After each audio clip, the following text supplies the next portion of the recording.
I think this one thing is what a lot of people get wrong when it comes to being a high performer or being successful in your industry. When I grew up, I always thought that in order to be successful, in order to do well in a role, in a job, in a industry, you had to have some sort of talent, that you were born with it or without it, that it was completely out of control, out of my control, and it wasn't up to me to dictate my future and how well I do within an industry, within a job, within a role. And I've only come to learn that this is false, that this is something that actually isn't grounded in reality whatsoever.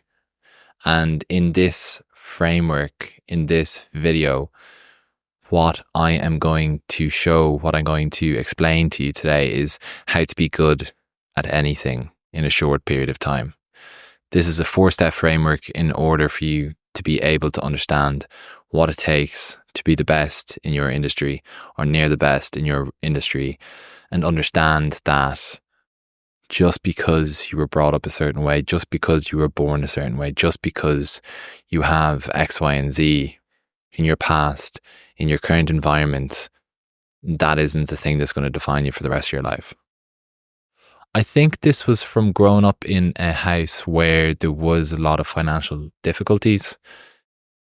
My parents felt the impact of the 2008 financial crisis, and as a result, for the following years, it felt like we were always penny pinching, we were always cutting corners, we were always just scraping by.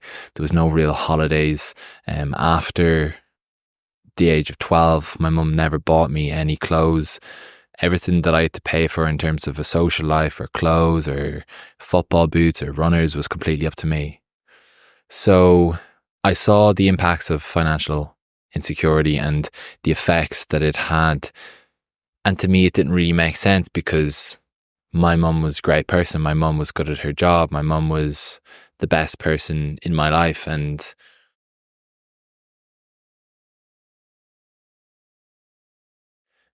she was not being rewarded for that.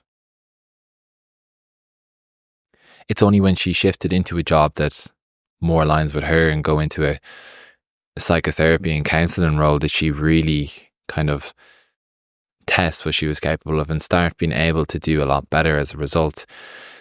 There's a long story that goes alongside that. Obviously, there was elements outside of her control, such as my father, who had mental health issues, over borrowing in periods of mania, and then as a result, kind of sinking my mum and sinking ourselves. But it's not something that would ever define me. It's not something that will carry out throughout my life, and it's only over the last 2 years have I understood that that is the case. And what I'm going to outline today and why it's important is, imagine your life where you don't test yourself. David Goggins, I can't believe I'm quoting David Goggins, but David Goggins said on the Joe Rogan show that his biggest fear is going to heaven, being meted by God, and God showing him his life if he had actually given it a shot. That he was a failure, but if he had just tried, this is the life that he could have lived. And that resonated with me, alongside with leaving university. It's completely up to you. It's completely up to you. You're not told what time to get up. You're not told what time to do this. You don't get given homework. You don't get given assignments. You can move country wherever you want. You just have to save a certain amount. You can go into whatever job you want to a certain extent. And in your 20s, if you're a man, you need to be able to, your 20s should be the time in which you test what you're actually capable of. You should push your limits. You should see how much work you can do. Can you work 12-hour days? Can you work 10-hour days? Can you work 8-hour days? Find the ceiling. Find what you're capable of. Find how hard you can work and then correct. Because I would not be satisfied getting old, always regretting the fact that I never really gave it a shot, that I just kind of floated by. I just took the path of least resistance. I just took the easy route. I took the route that everybody else was doing. I'm just an average Joe. My biggest fear in life, and I've said this to Liam in the past, is waking up in the future in my 40s, overweight, with a wife that I hate, a job that I despise, a boss that pushes me around, some kids that don't respect me, driving a banged up car, living paycheck to paycheck, living in my home, not because I want to, but because it's the only thing that I can afford, and just counting the days down until I finish my work, I get my pension, resentful, bitterness at life because it didn't give me what I wanted. It was different for me. And just counting down the days in which that I've got left and ultimately die with nothing to show for it, no legacy to pass on. I was just another average person walking through life. I didn't contribute to the world whatsoever. I just took. And if that sort of life isn't necessarily for you, then this video is for you. Who should not listen are people who don't want to test themselves. If you want a normal life, then don't listen to this. If you're happy with the status quo, don't watch this or listen to it. If you want to be an average Joe, that's fine. Don't watch this. And it's absolutely fine. It's absolutely fine. You can do what you want.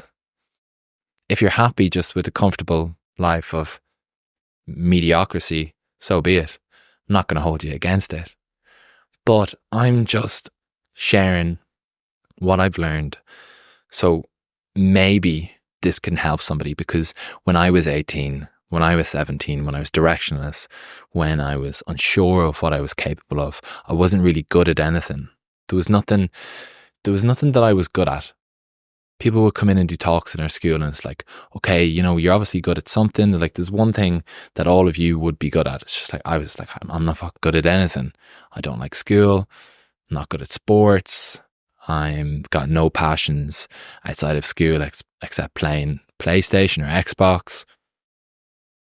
I was kind of bang average at school.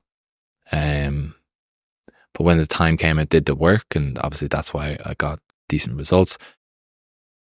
But regardless, in today's video or today's episode, what I'll be doing is walking through these 5 steps actually. 5 steps. So if you are listening to this on Spotify and you want to see the video, the visuals, then just go over to the playbook on YouTube and you will be able to find it there. The first step is that you need to identify a pursuit that rewards hard work exponentially. What I mean by this is you can work really, really hard. You can work harder than everybody else. But if you're not in a job that rewards hard work exponentially or rewards effort, then you're just wasting your time. Last Sunday, I was working and I came into my building and went down to security. I had to get something off them. And security guard asked me what was wrong. And I was like, I'm tired. I've worked 7 days this week. Today is my 7th day. And he said, I work 7 days. And it made me realize that he works 7 days a week. He works 12 hours a day. He works 7 a.m. to 7 p.m. 7 days a week, and they get 1 day off per month. Like I thought I was working hard. He's working hard, harder than me, just in a job that doesn't reward him for his effort. It pays him per unit of time. And you don't want to be in a job for a long period of time that only pays you per unit of time. I cannot stress that enough. You need to be in an effort-based role. You need to be in a role that rewards your effort, rewards your performance. You're in a performance-based role, potentially a commission-based role. Like the job that I was in and continue to be in is real estate. It started commission only and now it's salary plus commission. But the potential upside of you being rewarded more for working harder or working smarter incentivizes you to work harder. So why not be in an industry that does that? Like, I remember I used to work in an industry in part-time jobs, just in a bars. It's like, okay, I can be good at my job, but I don't get rewarded more for it. So why would I be good at my job? For the love of the job? No. For the love of the company? Fucking no. I'm here to collect my paycheck. So I'm just going to do the hours of work that's required, do the least amount of work, and then get paid for it. Because I was just playing the game. And you play the game of, if you're in a commission-based role, you play that same game as well. You just have to understand the rules. So you have to work also within a role or an industry that you can see a clear pathway or structure in for you to progress. If you're setting up your own business, obviously that's different. It's unclear, it's uncertain. There's a lot of uncertainty and murkiness around it. But the upside is absolutely massive. But if you're going into a commission-based role, if you're going into something that rewards your effort, you need to be able to see, okay, where will I be today and how fast can I get to the next point? Step 2 is you have to dedicate your life to it. Now, I don't mean dedicate your whole entire life, but dedicate a season to it. Like, if you're in your 20s and you're a man and you're listening to this, it's most likely that you don't have that many commitments. Unless you have a child, unless you have a wife, unless for some reason you have a mortgage, unless you have a family at home that you need to pay for, then you don't have that many responsibilities here. You don't have that many people who are accountable for you. You can dedicate your life to it and dedicate a season of your life to it. You need to eat, breathe, and sleep it. You really understand if you're really committed to a job, if you're dreaming about it at night. When I first started real estate and when I moved into the new role, my dreams every single night were related to it. It was front of mind for me for so long. And you need to learn the rules of the game before you break them, as I said. You need to understand, okay, what are the basic fundamentals? What are the people in the industry that are doing well? What are they doing? Okay, I'm just going to copy them, do exactly as they're doing, and then just multiply the effort. Obviously, if you do the same amount of effort as some of the top performers, they're still going to outcompete you because they've got the years, they've got the knowledge, they've got the leverage upon you. The only way that you can get one up is by 10x in the effort. So if you're moving into a new job that you're dedicating a season of your life to, identify who the top performers are, identify who are the biggest needle movers, the people who are the top performers, the people who are doing the best, the people that are the experts. Follow how they structure their day, follow what they do, and then just 10x the effort. And it's important to do the work for the sake of doing it rather than what you're going to get from it. And this is the big shift. This is the big mindset shift when it comes to going into a job for the first time. You're not an employee. You need to change that kind of frame of thinking that this is not going to be like the previous jobs that I've been in. This is not going to be a job where I do X amount of work and you pay me. Yes, that might be the case, but if you're in a performance-based role, if you're in an industry that rewards effort and you've done step one, then the kind of job that you're going to be in, you can't be like an employee. You cannot have an employee mindset. You need to change it. You need to do the work for the sake of doing the work and find out how you can do the work better, faster, more efficient, and then get rewarded for it. You're not going to be going in there just to get a paycheck and then clock out. It blows my mind. In all the sales roles that I've been in, the last one that I was in before real estate, there were people just clocking in, getting their pay, clocking out, because we were getting salary plus commission. It didn't make sense. And then I could get double the amount. I could get paid twice as much just by absolutely giving it my all just for like 9 hours a day. And everybody points to it as like, oh, wow, you're really good at this. Oh, wow, I wish I could be like you. No, you don't. No, you don't want to be like this. You say you do. You just don't. You're not willing to give what it takes in order to get there. And it's the same in this job. I had an interview yesterday. This fucking blows my mind. This blows my mind. I did an interview with a real estate agent. And when I'm saying this, like, I'm not holding anything against them. It's not the person who is the issue. It's the frame of thinking. Obviously, everybody got their thinking from the way that they were brought up, their external environment, all that jazz. I'm not holding this against them, but I'm just trying to provide proof of how prevalent a line of thinking within a certain industry is, even though it's no salary, just to provide an insight so for you to avoid doing that. So I was doing an interview. I asked him about his previous company. Obviously, straight away, there was a lot of blame, which was kind of red flag number one. Something that he specifically spoke about was that, now, remember, this is a person who is on no salary, commission only, a real estate agent within a company. He said that nobody used to say hello to him in the morning, that the environment was not great in the office. Nobody was friendly, which is fine. It's an observable, like, he observed it. I was like, okay, fair enough, whatever, you observed it. He then said that he went to management and made a lot of complaints about it. And I stood back and I was just like, look, this is the one thing that I have concerns about when it comes to you. This was in the interview. I was like, you are not an employee.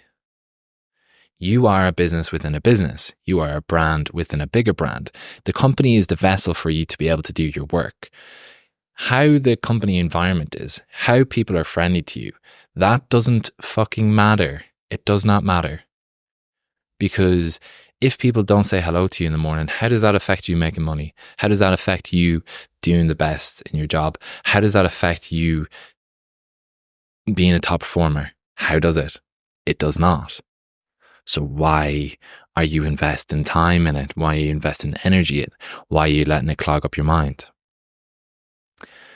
And I told him that he needs to change that frame of thinking. He needs to change his from an employee to an entrepreneur, which kind of confused me because he said he was an entrepreneur back in his previous country. So that was kind of confusing to me, to be honest. It's like, well, if you're an entrepreneur, why do you think you're an employee? Why do you have the same kind of line of thinking as an employee would if you're in a real estate role? It didn't really make sense to me. But you need to change from that employee mindset to an entrepreneurial mindset that, okay, I am a business within a business. If you're a real estate agent, that I'm the head of marketing, head of sales, head of customer journey.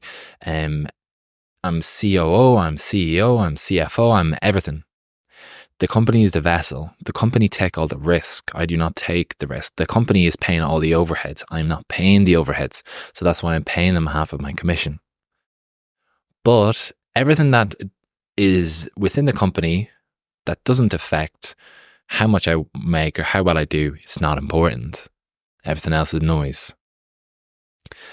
So that was just a little anecdote. And the third point is that you need to delay the time in which you require to be rewarded. This is really important when it comes to that, because when you're making that shift, if you're in a commission-based role or in a salary plus commission, you're going to be rewarded when you're on a salary per unit of time, as I said. But in a commission-based role, you don't know when you're going to be rewarded next. If you're an entrepreneur, you don't know when you're going to be rewarded next. You don't know when you're going to be paid next. So you have to be comfortable with the fact that, okay, the work that I'm doing today, I'm not going to be rewarded for next week. I might not even see the results of it because the inputs and outputs might be a bit blurry. Next month, I might not see it. In the next 6 months, I might not see the reward for my work. In a year from now, I might be able to see it and being okay with the fact. This is difficult. This was very difficult for me. Obviously, you need to kind of chunk it down and get some small wins. You need to get some things that you look at as wins, regardless of the amount. So for me, within real estate, it was just small listings. If I was getting listings up, there were wins. If I was getting answered phone calls, there were wins. If I was getting people who spoke to me at the very, very start, like chunk it down, chunk down what you view as a win.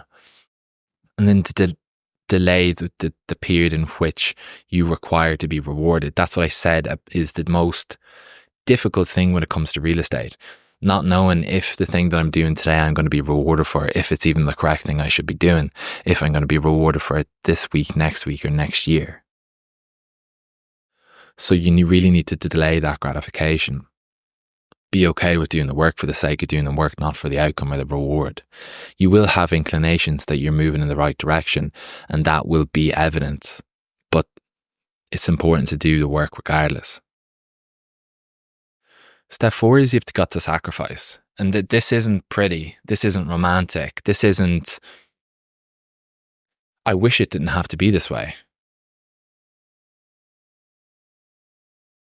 You're not really going to have a social life. If you're going into a new role for the first time, you have to dedicate everything to it, and you have to sacrifice everything. You have to sacrifice a lot of the things in your life. You have to sacrifice your social life, you have to sacrifice meeting friends, you have to sacrifice going out, you have to sacrifice some sleep, you have to sacrifice having a girlfriend, you have to sacrifice your family and how much you speak to them, you have to sacrifice if there's big sports that are taking up 4 hours of your day, you have to sacrifice that, you have to sacrifice basically everything except work, and then like small things that may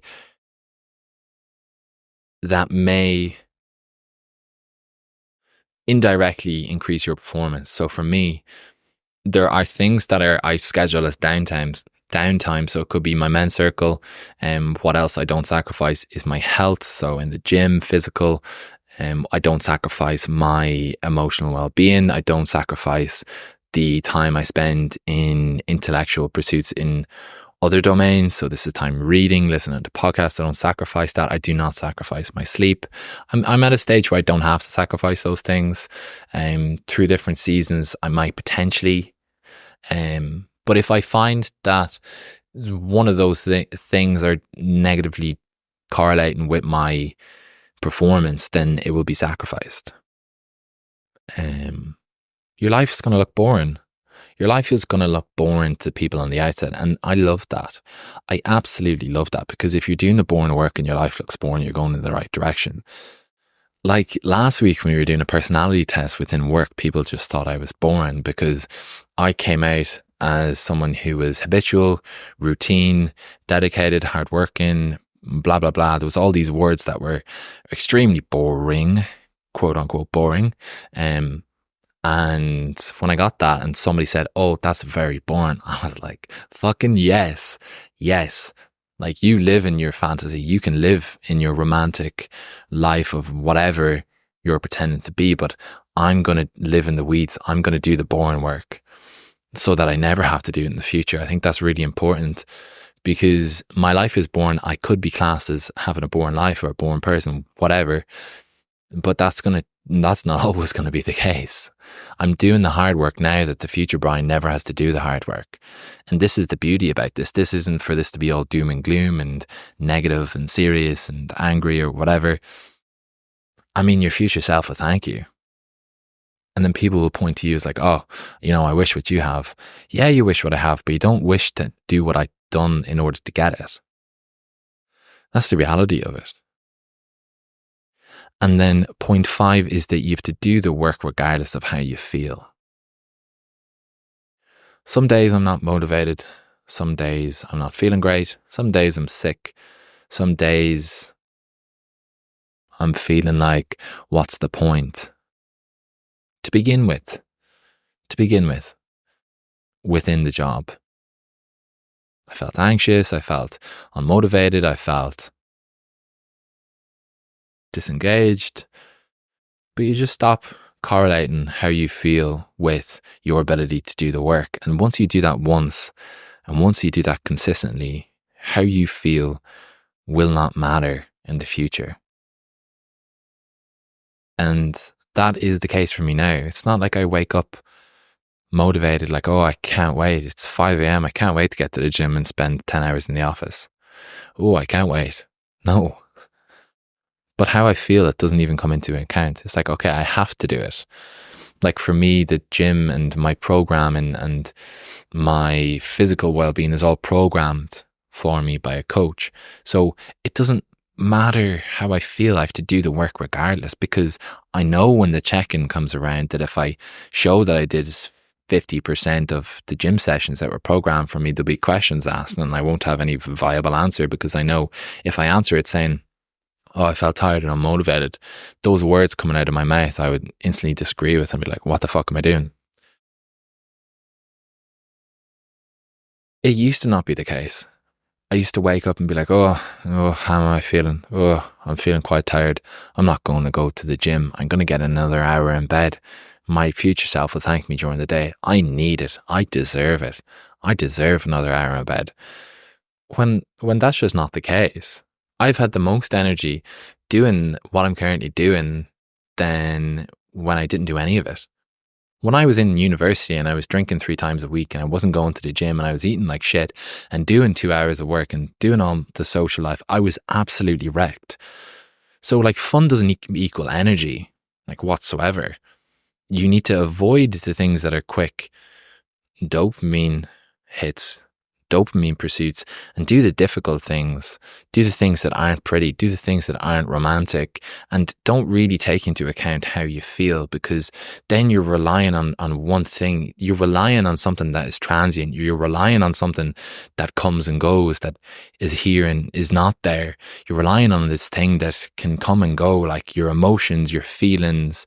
If you have a bad day, if I'm not sure, your cat dies, like whatever, like it will affect it. You're outsourcing your ability to do the work to the external environment, when that shouldn't be the case whatsoever. And it takes a while to kind of get that muscle going. But once you get it going and just double down on it, I'm telling you, it won't matter at all how you feel and your ability to do the work. So that is the 5-step framework.